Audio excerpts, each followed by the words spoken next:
Konnichiwa. Onamae wa do desu. Yoroshiku onegaishimasu.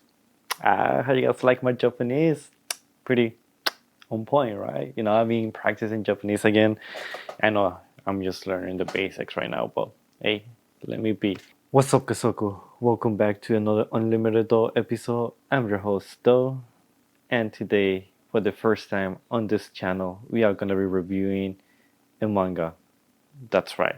We're gonna be reviewing the first volume of Time Stop Hero, and this is your first and only warning.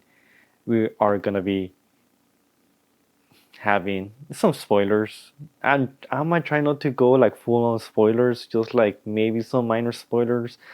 But anyways, every time you do a review of something, like a book, a movie, there are gonna be some degree of spoilers in the video. So be warned, if you guys completely don't wanna hear anything, my short review, really short, is yes, I recommend reading this manga. So if you want me to go more into detail, just make sure you continue watching the video.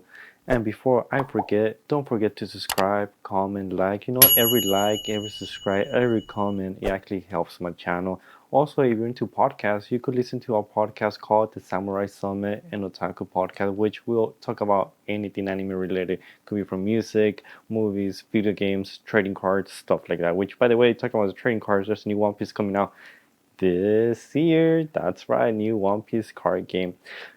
Anyways, let's continue with the show.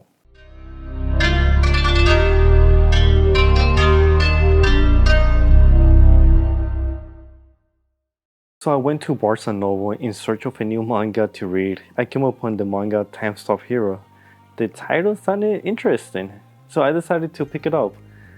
I look at the cover, like anything else. I read the backside of the manga. It turns out it's an isekai, which I'm kind of a fan of isekai anime.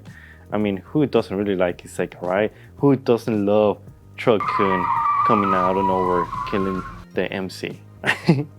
Another thing I do before actually purchasing the manga, I like to open the manga, read the first 2 pages, and so I could, just get a little vibe. And right when I open to the first panel, I see a guy holding some panties. Right away, a guy he's in jail holding some panties, and I'm just like, I have to buy it. The main character's name is Kusuno Sekai, which I find it funny because Isekai, and his name is Sekai, and he's an Isekai. Get it? Kind of has like, I don't know what it means, his name exactly, to be honest. But yeah, Kusuno Sekai is the main character's name. He's in jail with the girl that has the panties. Her name is Nina, which actually kind of reminds me of the Spanish War girl.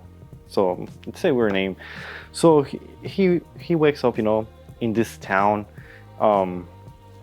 and he sees a little clock at the corner of his side, a little timer actually, which is around 3 days.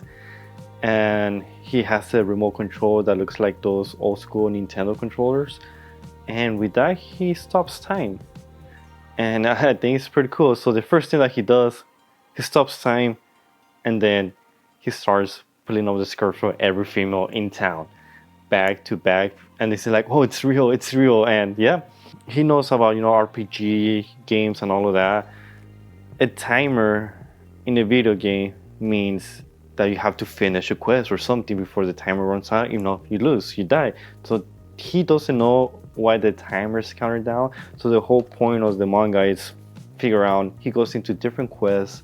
Some are pretty hilarious. I'm gonna put some panel. He fights like this worm. It's just hilarious.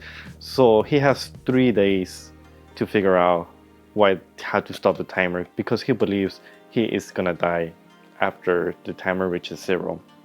So he tries to go defeat the main boss, which he goes to one quest. I'm really not gonna go into details, but still just, fights the worms. That's the first one. But the cool thing about the power, when he stops time, the counter stops as well. So he could stop time and live another year, 6 months or whatever, which happens while you're fighting the war, which is just priceless. I'm not gonna go too much into detail of that because I think it's pretty hilarious. I just gotta say, he kind of looks like Eren Jaeger. I know it came out weird, but who cares? So yeah, he finished that quest, and then the timer still continues to run down. So he goes into another quest. He goes into this dungeon, which he meets a few people and an elf. And of course, every time he stops time, he lifts up, the skirts. Sometimes he drops the underwear too, and the breast. It's a full-on, man. Yeah, censorship. So every time I go through those panels, I just say I gotta go to the restroom. Reading this manga, I honestly took so many bathroom breaks, if you know what I mean. Every single time I just took some bathroom breaks. Reading it 2 pages in, time for a bathroom break. Here we go again, man. I'll be back actually right now. Okay, that was a quick bathroom break. But like I was saying, yeah, I open them and I see breasts again. So God damn it, I'll be back again. Let's continue with the review, okay? So yeah, he meets this girl in the dungeon called Fury, which for me, she's babe. So in the dungeon, he thought that was the final quest. But the elf Fury, she was the final boss, but it turns out it wasn't. He still sees the counter go down and down and down and down and down, and he still doesn't know what to do. So that's pretty much Fury ends up joining Sekai. So yeah, so in the end he tells Nina and Fury if they wanna join his team.